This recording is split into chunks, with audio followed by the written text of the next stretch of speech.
Stars, ikaw ang bagong kampiyon! Congratulations! Isa akong kampiyon dahil meron akong pusong palaban. Ang natutunan ko po sa tanghalan ng kampiyon ay magkaroon ng mas malawak na pangunawa at magkaroon ng tiyaga at sipag para maging isang kampiyon. Christine, si Mami, Tin, kung wala ka, hindi ko kayang lagpasan lahat at magkaroon ng direksyon ng buhay ko. At syempre, ang aking mga champion, ang aking Kuya Baste at ang aking Sunny Boy, na laging nagbibigay ng inspirasyon sa akin at nagbibigay ng lakas. Kahit gaano ako kapagod, kahit saan man lupalop ng Pilipinas ako mapunta, pag umuwi ako sa bahay at nakita ko kayo. Chito Ricafrente, the human saxophone.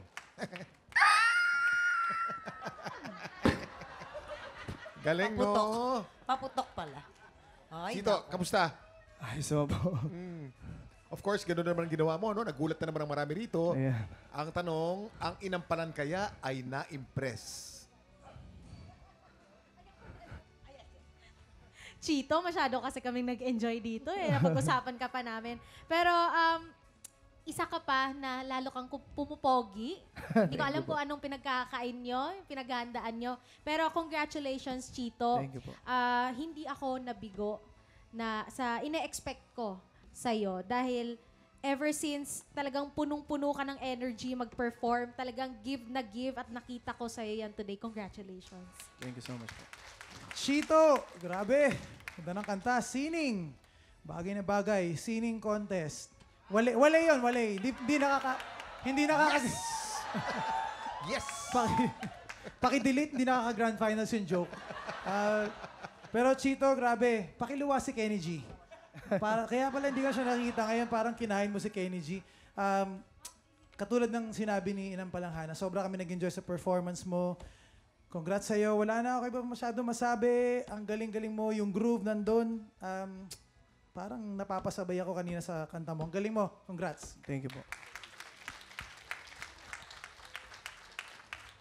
Chito, you never cease to amaze me. Thank you po. Especially dun sa pagbanat mo ng iyong saxophone. Hanggang ngayon, hinahanap ko kung saan mo kinukuha yung technique na yon. Dahil parang gusto kong gayahin. Always fantastic performance from you. Always binibigay mo yung todo mo. At simula pa nung unang nakapasok ka na sa Grand Finals, kami lagi nang namamangha sa'yo. Salamat po. Maraming salamat po. Pero tingin ko naman, Papa Renz, kaya mo yun. Kaya mo yun. Sa Di ba, no? all. Kaya mo yun. Subukan, di ba? Saxophone. Sample. Kuya Yan, game. Yan na. Ang Grand Finals para sa contestant. Ay, at saka, wag na lang kasi baka pagka may halong ubo na yan eh. Oh, Actually, pag si Renz ang gumawa niyan, ang dating niyan, Fred Panopio. Oo. yun na nga, di ba? At saka inaatake ako ng hika ngayon. Ayun na nga. May kasamang ubo. Pagka, may gano'n na yan. Pero Okay. ito na. Sige na, halika na. Are you ready? Aalamin na natin kung ilang stars ang ibibigay sa'yo ng ating mga inampalan. Chito, ang binigay kong star sa'yo today ay...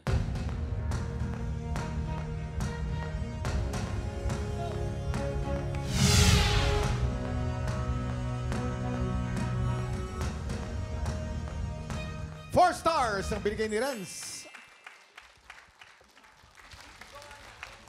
Chito, ito naman ang mga bituin ko para sa'yo.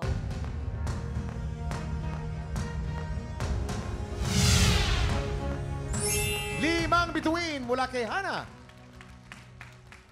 Ano kaya ang scores ni Daryl? Malalaman natin yan mamaya. Kampyonatik! Sino sa tingin nyo ang susunod na makakasampa sa huling banggaan? Si Lance kaya o si Chito?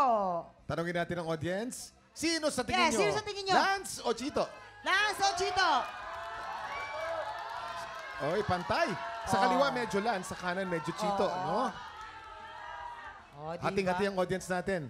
Tutukan mamaya kung sino kina Lance at Chito ang aabante sa huling banggaan. At para lalo tayong ganahan o lalong ganahan ng mga grand finalists natin, ito ang pangmalakas ng prize package na naghihintay para sa tatanghaling Grand Champion ng Tanghalan ng Kampiyon Season 2! Ang tatanghaling Grand Champion ng Tanghalan ng Kampiyon ay magkakabit ng tuwataginting na 500,000 pesos. Grand Champion Trophy. At ngayong Season 2, mag-uwi din ang Grand Champion at mga Grand Finalists ng over 400,000 pesos worth of Fuji Denso appliances. Congratulations!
Tropa, pinanood mo hanggang sa dulo itong video na to? Very good ka! For more happy time, watch more TikTok Clock videos on our official social media pages and subscribe to GMA Network official YouTube channel.